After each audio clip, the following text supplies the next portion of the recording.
Hey guys, good morning. I hope y'all are having a wonderful day today.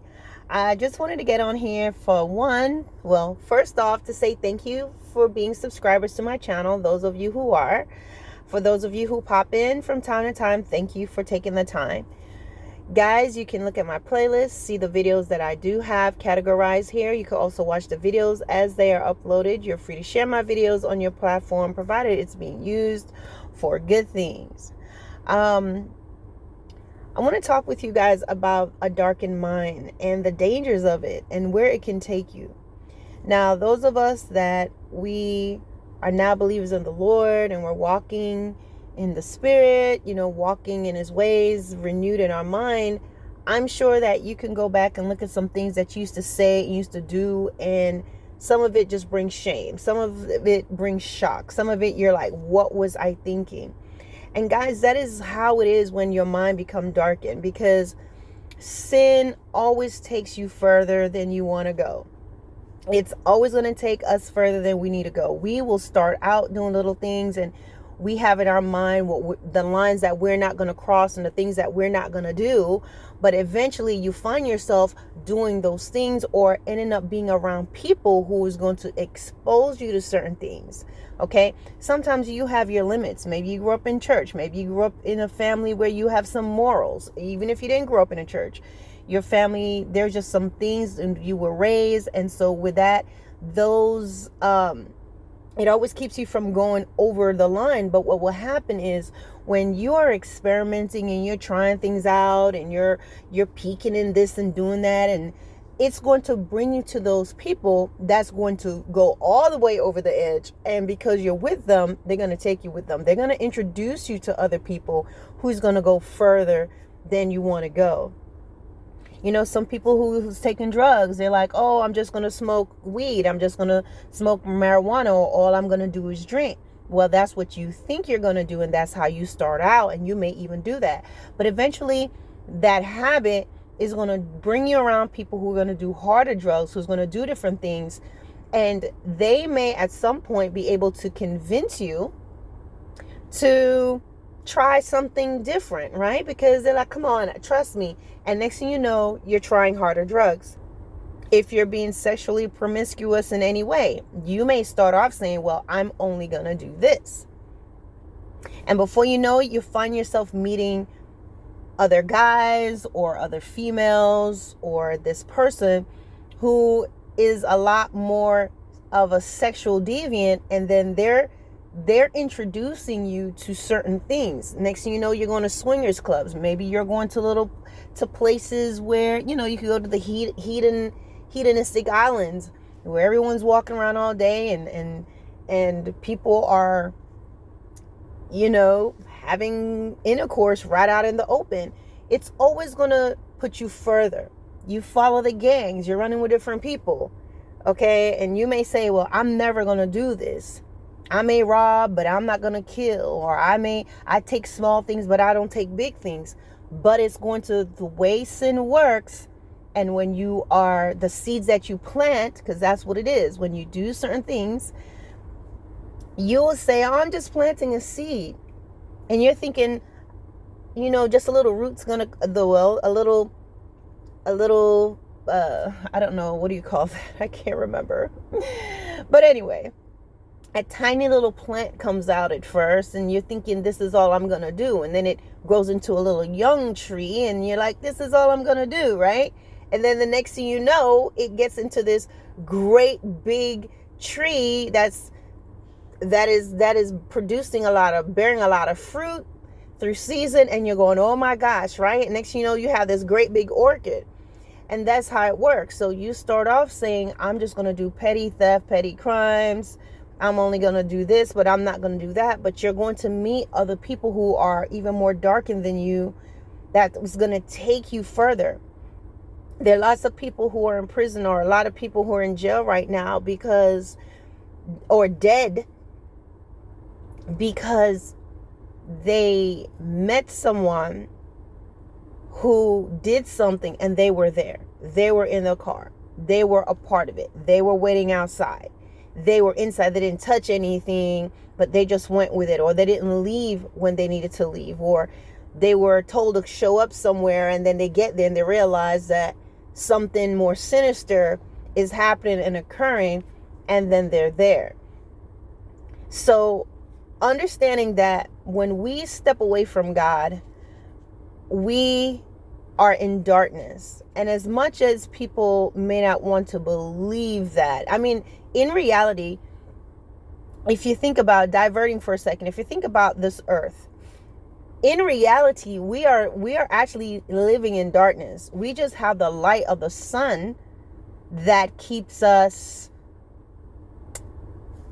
illuminated. We can see in the day, but if there was no sun and if there was no moon, it will be so dark. Because in reality, if you look at where we are we're in space. We're not sitting on a ground somewhere. We're in the air, guys.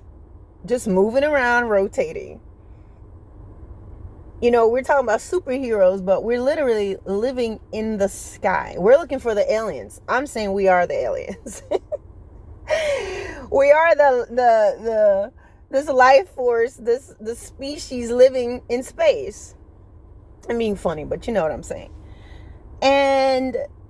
But we are in darkness. But God provides the sun and the moon.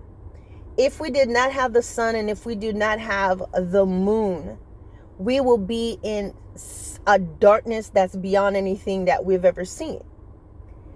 So with that, if you can imagine, having God in our lives and following after him keeps us on the right path, and he helps us and he directs us.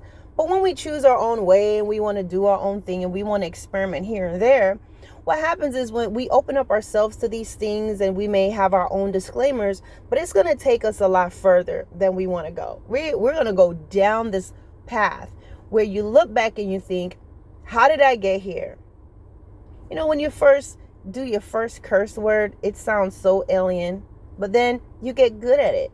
Why is it that after a while you're not even conscious of how much, you're no longer conscious of how much you're cursing? Because your mind becomes darkened. When you first do something that's, you know it's wrong, or something that you normally wouldn't do, there's a struggle with the truth of God in you, of knowing this is not right. There's a struggle also with your values and your moral belief and your ethics, the things that your parents taught you. There's a struggle also with what society says is socially acceptable. There's a struggle with what your culture says. There's a struggle with your conscience, right? And then you just go along with it. Well, you cross that line and it feels really horrible, and then you feel conflicted and you feel bad about it. But the more you do it, you realize you're no longer feeling those same ways. You're no longer feeling embarrassed. As a matter of fact, you begin to justify it. You may say, well, I don't do it as much as this person does. And you just keep going. And before you know it, whether it's cursing or stealing or hitting or being violent or killing someone or sleeping around or being a sexual miscreant or whatever you want to call it, or a deviant, you're not going to feel it as much. The reason why is because you're becoming darkened. And the more you become darkened in the heart and in the mind, the more you're going to be open to. The less you're going to be aware. You're going to have less empathy. You're going to discern less, and you're going to be talking a certain way, behaving a certain way, that it's going to be so far from who you were. They were just doing this video. Excuse me, guys. That's my tummy. If you heard it, I need to go eat. They were just doing this video, or I saw they were talking about this video with this woman, this girl that's singing a song called Pound Town. And I'm like, what the heck? You know, because I am not up to date. And so she has this specific line. It was actually Ben Shapiro that was talking about this. And I'm like, and they're talking about a song where this lady, she's talking about Pound Town. And I guess Pound Town is when, you know, which is when you go to with your partner and get to pounding, okay? But she has this one line in there where she's saying her blank is pink And her exact words, my booty hole's brown. So Pound Town, blah, blah, blah, my dada, my this is pink, my booty hole brown. Okay, let's stop for a second. And I was like, why do we need to know the color of it? Why are we talking about that? And I was just really looking at her like, just like, wow, seriously? You really put that out there, right? And then they were also showing this thing where her and another group of girls were sitting and they were talking about, that she had, I guess she had, her and her guy was getting together and, intimately, and all of a sudden there was a smell and he want to know where you been, where I been, and where you been with two people and I've been with two people, and I had chlamydia, and chlamydia is very common. It's common to have chlamydia, and I'm thinking, girlfriend, no, it is not common to have chlamydia. Having chlamydia is not like, you just get a little bump on your face or something. And I can even say it's common to get that. It's common to sneeze. It's common to get a itch, like, my arm's itching. It's common to cough, but it's not common to get chlamydia. So all these young ladies, these women are sitting there talking about vaginal issues and what was stinking and who been with two dudes and you been with two dudes. So here, you been with two girls, I've been with two guys. Well, you got two, so I guess it is what it is, I guess they had a break in between in their relationship. But guys, that was so natural for them to talk about. And if they're talking about, well, we must have done something, it means that they're both having unprotected sex with people. Okay?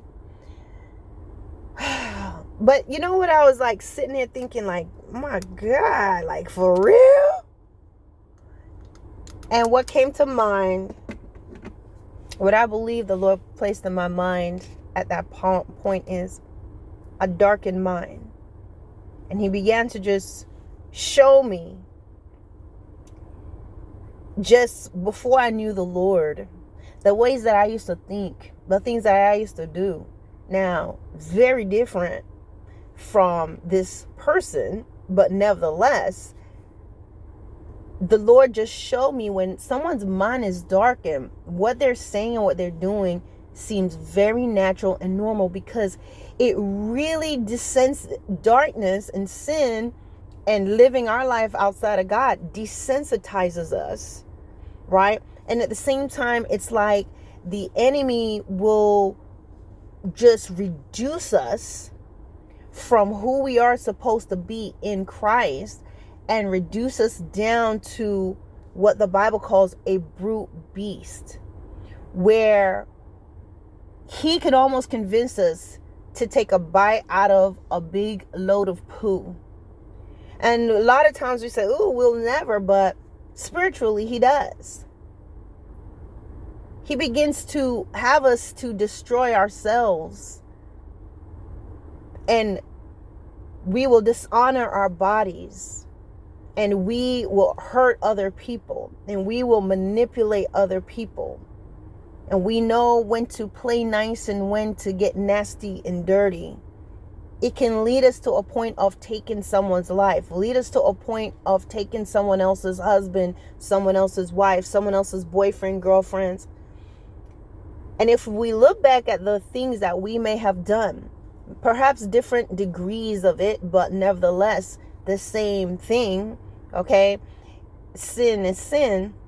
We'll see how the enemy can strip us and bring us down to the bare bones. And you'll be talking nasty, walking nasty, behaving nasty, thinking nasty, doing nasty. And I mean that in not necessarily sexual, but we're just talking about in different ways. If you really sit there, and it doesn't matter, you can be well dressed, looking good, from a wonderful family. You've never been a person that's been around with a bunch of men or a bunch of women, but you may have a very evil thinking mind, in the sense of you think you're better than people. You may sit there and think certain people should not even exist on the planet. You may have a poor outlook on people who are less fortunate. There's always something. There's something people are doing, whether it's being manipulating their bodies, or being into pedophilia, just different things. There's always something, guys. And what we have to do is really ask God to help us to keep our mind and our hearts right before him, so we don't go down this path. Because when it happens, it blinds you and you don't realize it.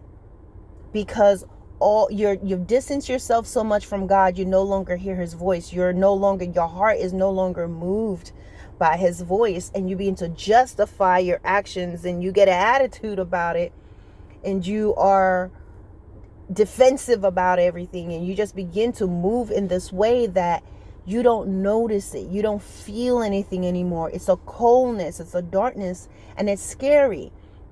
Because as I said, when I look back at how I used to talk and how I used to think and the things that I used to do and the way I used to move, and compare it to how I was at the beginning and how I was raised, I was absolutely shocked. But that's the power of sin. That's the power of darkness, guys. It allows you to think you're in control and slowly drains you of any sort of light. And you begin to do and to say things because you're overtaken by sin, and your heart becomes dark and it becomes hardened. So stay close to God. And so when I heard that girl talking like that, as I was initially shocked when the Lord said, this is the power of darkness. She's in a darkened state, and it seems natural to her. Remember how I used to think. It made perfect sense to me. I began to understand, not that it's okay, and not that I condone it, but I was no longer shocked as I was in the beginning of, man, how could she talk like that? How she could say that? No, I'd never talk like that. I would never say that. Okay, but I can understand the power of a darkened mind, and understand the rabbit hole that it'll take you down. If you understand how it really darkens the mind, and how it strips you of all consciousness and of all godliness, and it distances you from the Lord, and how you're literally just being whatever convictions and morals you've had, it's draining and ebbing away from you as you're in darkness, then yes, it makes perfect sense to me why she will speak that way. And it makes you sad, and it makes you think more of how important it is that we stick close to God and do not deviate, because it can be dangerous. It can be very dangerous.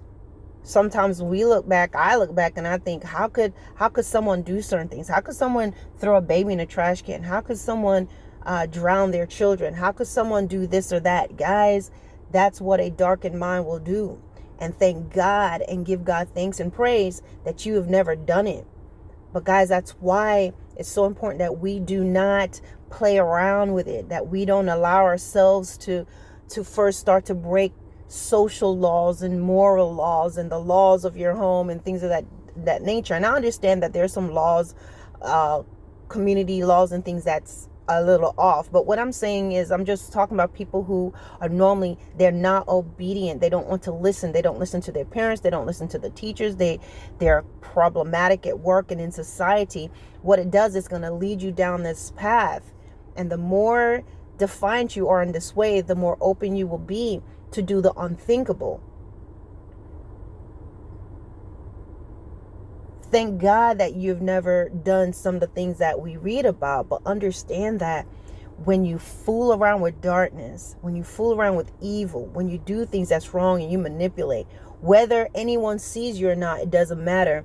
It slowly prepares you and leads you down this path where you end up running into somebody who's either going to push you over that edge, lead you down that path, or you're going to find yourself being so depraved in your mind and your thinking that you'll do something that in all your life and in all reality you would have never done it to begin with. But a darkened mind will surely take you there. I hope this makes sense, guys. How do we get out of that? You pray to God. You may not believe in God. There's people who just don't believe in God. They don't believe in Jesus. They believe Jesus was just a man. I believe in Jesus. I believe in the Lord Jesus Christ. I believe in that he is the Son of God. I believe in God, the creator of all things. And that's because my life experience and things have brought me to a place where I've experienced the power of God and I can't deviate from that. It's way too late for me to try to deviate from that. There are people who believe in different kind of gods and things of that nature. And I will tell you my issue with a lot of that, not the issue in your choice, but most of the gods that I see other people worshiping is a God where they are the ones that sacrificing, whether they have to give up, sacrifice humans, people, babies. These gods did not give themselves. They did not send their son to do anything. And so that's the difference. A lot of other things too that I notice is there are people who will worship just these nameless gods and higher powers. And that, in my opinion, guys, it is a very dangerous thing, because I would tell you there are unseen things that live among us. And I have a video that's called My Supernatural Experiences, where from a young age and sporadically throughout my life, I've encountered real life, like real encounters with the unseen. And that's when I realized evil does really exist. And I realized that God really exists. And the Lord revealed himself in a way to really save my soul from the dark path that I was on. And so what I'm saying is there are unseen entities living among us. There are what I believe are called fallen angels that's living among us. If you look at the evil that people do, these people would have never done these things. But I think they're little things that they were doing throughout their lives open them up to these darkened evil spirits that leads them down a path. But see, it does not mean that they are innocent. What it is, they're little things that's introduced to us throughout our life, and we can choose to do it or not. From whether it's stealing cookie out the cookie jar, to whether you're going to take that quarter off the countertop, and then you go up different levels. It's like you're playing a video game, and the better you get at this, then you go to the next level until you're like really good at it. Okay. And then the more you do it, it opens you up, and then you're led by what's already walking among you, what's already existing. It now fuses with you, becomes one with you, and now you're doing, really, really, really crazy stuff. So guys, the whole point I'm making is I do not pray to a higher power. I think it's important that you identify who you're praying to, what you're praying to. And a lot of times people just don't know that. So they open themselves to anything, and they're saying, oh, all things light, all things good. You're opening up your spirit to a lot of things. And what you can do is open up yourself to something that's very dark, that's going to come in a form of light. The Bible says there's a light that is indeed dark. And because these are angels and spirits, they can make you feel like they're here for good. And you're going to go along with that, right? And so what begins to happen is it's going to take you down this path. You end up doing something crazy. This is how we hear about people throwing their babies out of a window. You hear people jumping off of buildings shortly after a promotion. Because sometimes, guys, people are fooling with things that they don't understand, and it pushes them to a limit that they never thought was possible. And they do the unthinkable. And guys, sometimes people, they would have just got promoted, they had everything, and all of a sudden, boom, they're gone. And you're like, they take their own lives. You're trying to figure out why. Guys, because sometimes there are people who sell their soul to get what they want. I know this is a little off for a second. They sell their souls, or sometimes they're so open to the power of darkness and they've accomplished these things that, okay, you got your promotion, now it's time for you to pay me. Okay, I took you this far, you got the house, you got the money, you did this, you willingly manipulated and hurt people to get this. And this is just evil speaking, right? You asked us to do this. You asked us to get rid of people. Guys, my connection got kicked out and now I'm in a different area. But what I will say is, as I was saying in before, was sometimes because when a person walks in darkness and they have done things to hurt people or to accomplish things in their lives, and they get all the money and all the glory, and they have, you see, people don't realize, because you're not asking directly, oh, I want something bad to happen. You're not necessarily directly saying to a fallen angel or a darkened spirit, I want you to hurt someone. People will think, well, that's different. I didn't speak directly. But the thing is, these influences will put thoughts in your mind to do certain things. And then what will happen is that thought comes to mind and then you act on it. That's what opens you up to them. And so what will happen is, there's so many people who have accomplished great things in their lives, and they've done so many things and they've accomplished things, and we're wondering, why would this person take their lives? Why would this person do this? Well, one of two things can happen. They have done so much. Now it's time to pay. Now they have accomplished everything. They've received all the worldly goods that they can get. And now the powers of darkness are like, okay, we've done our part. We've given you everything.